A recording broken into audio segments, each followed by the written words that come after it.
your plan B through Z should just be another way to accomplish plan A.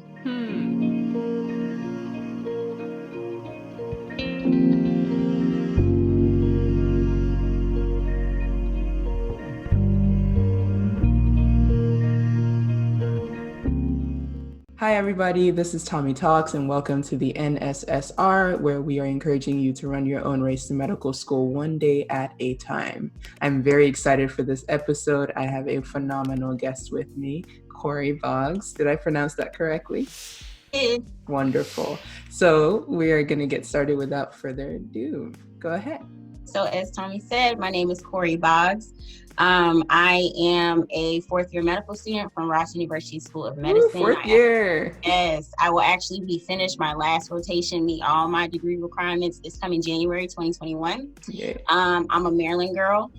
Also a member of Delta Sigma Theta Sorority Incorporated. Also really involved with, when I was on the island of Ross, I was the president for White Coats for Black Lives, and I Wonderful. also hold a couple of leadership positions within Student National Medical Association, particularly with their leadership development projects, as well as their health policy and legislative affairs committee. That is awesome. As you can see, we have a boss within our midst. And I'm very, very excited to have her here with me today. The first thing I wanted to ask you was if you could give the audience a 10,000 foot view of, how were you different from the pre-med mold? So that mold of, you do your science major, you spend 4 years, you finish and you move on and you go straight to medical school. How did your story differ from that? I did start out as the traditional mode. I was actually a medical technology major in school. So I wanted to pursue that, which that's the person who does all things lab, like when you're in the hospital. So let you know like what your CBC is, your BMP, all that type of things.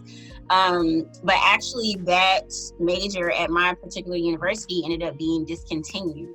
Oh. So that's how I switched over to public health education, which I'm super glad I did, because that aspect of medicine is just important as the nitty-gritty of the sciences. Exactly.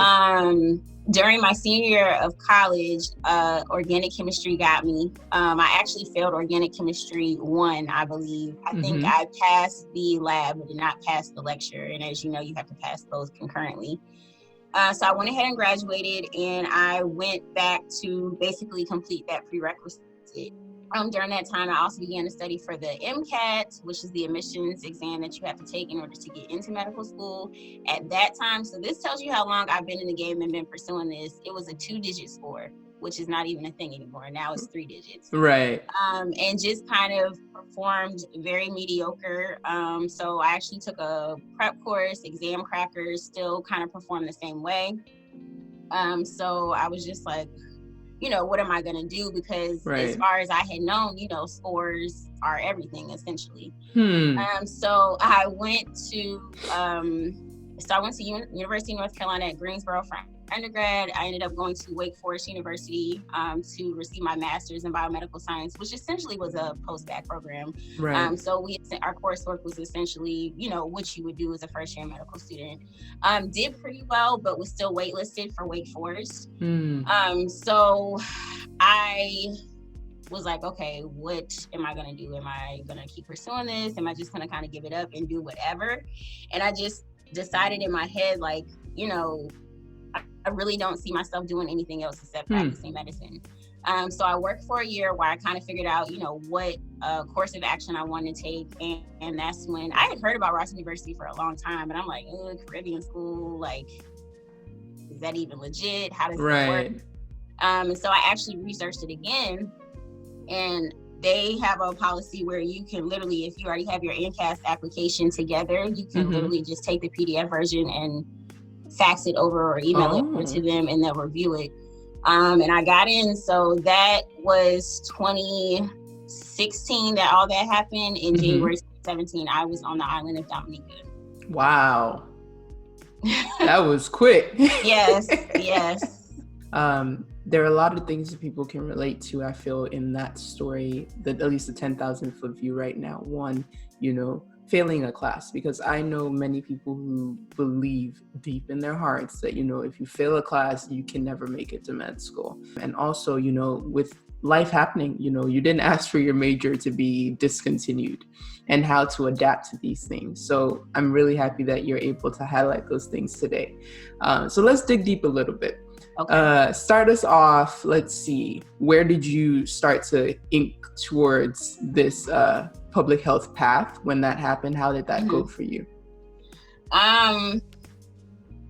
So I still wanted to make sure that I pursued something that would help me with a career in medicine. Right. And so that's the reason that I decided to pursue that major. So when I graduated, my first job, so I told you all earlier that when I actually graduated from college, I went back to like a local college and retook that organic chemistry course. Everything came out well, obviously. And during that time, I was also working my first job out of college, which was at the county health department. I was actually in their women, infants, and children's program laboratory. And as a part of doing that, so you do a lot of things, and one of the things that we did was we would do community outreach. Like we would go to, so this was in Greensboro, North Carolina, so there's a lot of colleges on what used to be known as Lee Street. Anybody listening who's been in Greensboro knows what I'm talking about. And we would go to North Carolina A&T State University. We would do like STI testing. We would do preventative health education. And I was like, this is pretty dope. Like, I wouldn't mind being able to incorporate this to my everyday life. All right. And so as I continue to, still trudging through, making sure I'm meeting all my medical school prerequisites, as I told you all earlier, going through the prep course to take the Mcat, retake the Mcat, I'm still making sure that I'm pursuing things that will help build my, resume, application, what have you. So after I stayed at the health department for a year while I finished those classes, and then I actually did 2 years of volunteer work with the AmeriCorps. And for those who are not familiar, it's basically a federal volunteer program. Their programs span any aspect of America that you can think of. So they have people that help with law, they have people that help with environmental activism. Of course, the particular thing that I chose was health. So my first year, I was actually working with displaced veterans who had substance abuse issues, so helping them just kind of transition back into civilian life. The second term I did, which like really affirmed like, okay, medicine is what I want to do. I was working in a federally qualified health clinic, and I was basically responsible for managing all aspects of a women's health program. So for those who aren't familiar, Title 10, that's the federal program that allows women to have contraception, the gamut. So whether that be oral contraceptive pills, whether that be long-acting reversible contraceptives such as the IUD, Norplant, basic education, helping them get, it was their time to be screened to get a mammogram, doing that, prenatal visits, so all those things. And I just loved it. And it just so happened that when I finished that year, I also got accepted to Wake Forest graduate, the post-bac program for the master's. So that was another good opportunity because it was super, super challenging. Like I said, we were basically doing all the coursework that you do as a first-year medical student. And so even though I was waitlisted during that time, I still was like, okay, well, I was considered to be admitted, which means that there is some potential there. I don't know what all the, caveats are of it or the details of why I wasn't selected in the end, but I was still waitlisted, which means that, if any opportunity came about or someone had to give up the opportunity, I would have been the one who would have been able to take advantage of it. And so with that having been my second round of applying to medical school, I was like, okay, this was something that you want to do and you still got waitlisted. So this means that you have the potential and you can do it. Yes. So let's reassess the plan and let's execute. And so that's basically what I did. Like I said, after I graduated from Wake, I spent that next year working while I figured it out. And I came across Ross, and I actually reached out to a number of people who were super, super helpful. They gave me their insight about, just what the program is, that their ability to match what they're currently doing in their career. So I was like, okay, it's possible. It's a way. Good. It's a lot more inconvenient than doing stateside, but the ultimate goal can be accomplished. So let me go for it. And so that's when I started January 2017. And so now January 2021, I'll be done. Congratulations. That Thank you. is amazing. And I really, really like how you highlighted reframing what you're going through, because I feel like that's a key that many of us oftentimes don't learn is, you know, you may be going through something that, yes, on its face is very disappointing, but how can you reframe that to give yourself the hope that you need to move forward? And so I'm very, very happy that you brought that to light, because a lot of times these opportunities show you that there's potential and show you that there's hope for you to take that next step. So thank you so much. Yeah.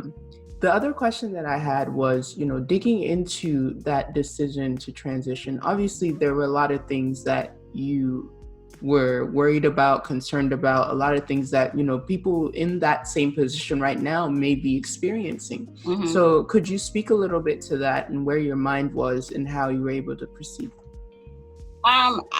The biggest thing for me was the time is going to pass anyway, right?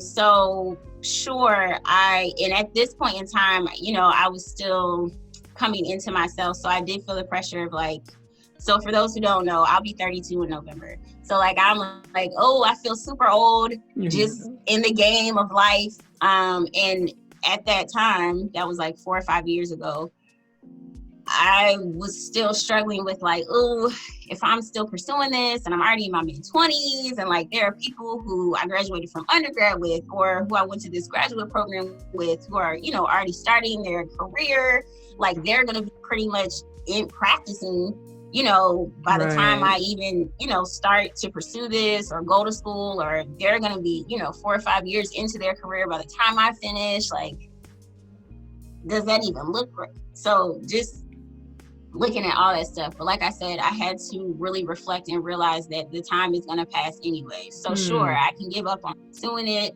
find a desk job that might be in some distant way related to healthcare, but I'm not directly interacting with patients. I'm not providing any type of intervention, education. And how happy am I really going to be? Just to say like, oh, I found a career position at this particular age. And so that was the biggest thing for me. I had to just decide that, you know what, the time is going to pass regardless. So let me spend that time developing a plan and executing a plan to get me to my ultimate goal. And I always say, it's a cliche saying, but it's so true. Your plan B through Z should just be another way to accomplish plan A. Amen, you know, to that. See this wisdom. Things change. Things are constantly changing. And you just, one of the things that leads to success in whatever you decide to pursue is the ability to adjust. But you got to keep your eye on the prize regardless. Because honestly, now looking back, I'm like, dang, 4 years is gone. Like exactly. You know, I'm getting ready to submit my residency application. Like the time will pass. So it's just so important that you spend that time doing what you want to do. Yes, I'm so grateful that you said that, because a lot of times I was talking to my classmate JR on the previous episode, and he was telling me, he said the big thing that kind of got him down was comparison. And that seems to be a recurring theme, is that, you know, when we start looking at person A and person B and what they're doing and where they're at, we feel, you know, maybe I'm not doing what I'm supposed to be doing. And that's exactly what this channel is about, to help you run your race to medical school one day at a time. So that is perfect, because when you start to fixate on what other people are doing, you stop running your own race and you start running theirs. And when you're running somebody else's race, you're never going to get anywhere.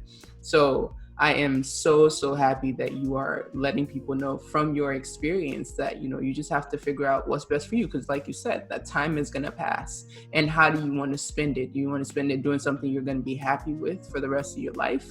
Do you want to spend it doing something that you're going to be satisfied with right now, but then you're going to be frustrated in 10 years?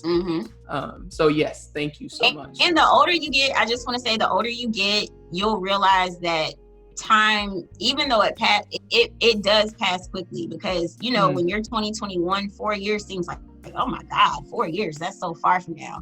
But as you really grow into an adult, like a true adult, you'll realize in the overall scheme of things, 4 years is not anything. And it goes by so fast. Like you'll look back like, dang. No, I mean, right, we're both fourth years right now. And it's just like, how, when, where? Exactly. So yes, thank you. And also that reflection. I feel like that's something that we don't do enough of. We just kind of like, we're like, plan must go according to how I set it out first, but we don't take the time to reflect when it doesn't happen, and we don't take the time to adjust.